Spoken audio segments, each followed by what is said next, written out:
Hello, my name is Mr. Brian Johnson, and I'm happy and ecstatic to be talking about this topic pertaining to classroom management and communication, specifically on the first few days of school, first day, first week, whatever the case may be. So the first target pertains to general expectations for students and their classroom behavior. I love talking about this on day one and pretty much every day as well, continuing to reiterate that students should be seated.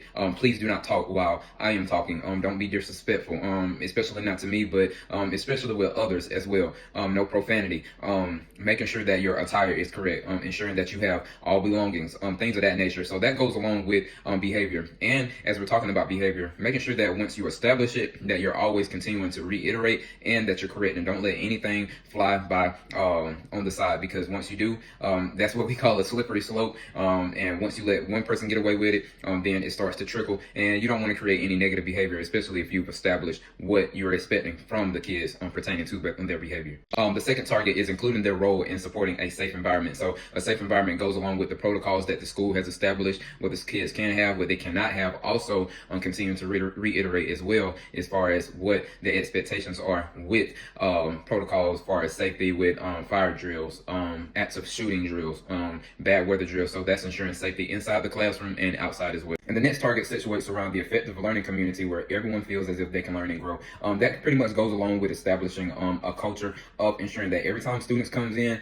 that instruction and rigor is going on, and actively supporting regardless of whatever the assignment or the case may be. Now, unless it is a test or something along that nature, continue to ensure that you're there for the student, not that you're just giving them the work and having time pass by. Actually supporting them, seeing what's wrong, actively assessing what they do know and what they don't know, and their abilities and their comprehension skills. Explanation of one or two classroom rules you feel are most important, and your expectations for students. So the two that I am the most, I feel as they're the most pivotal, is ensuring that students are actively listening. So no phones, no headphones, no any of that. Also, another rule and expectation goes along with not talking while I'm talking. While I'm actively walking around the classroom, ensuring that I'm talking and I'm communicating with everybody and they can hear me. No one should be talking at all, because if you're talking while I'm talking, you're not going to comprehend what's going on. And also with the technology, ensuring that it's being used correctly and at the right time, but not while instruction is going on. The next target then goes along with one classroom procedure students will need on the first day of school and your expectations for students. So this goes along with students getting to class on time,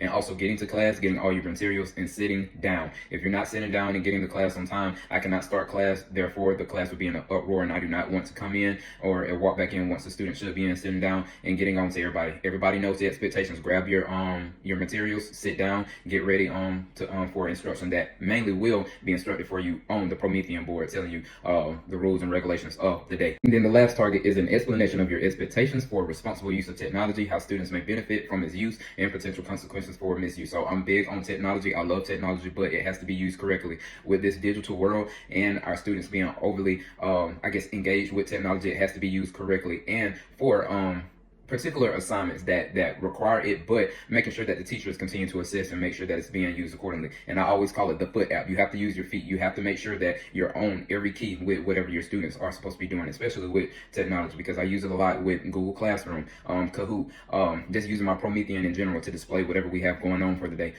So if you're actively seeking out to use technology in a correct manner, you have to ensure that you're continuing to check up on your students and that you're correcting those false behaviors of probably going to AI, pulling sources that are not correlative with the assignments.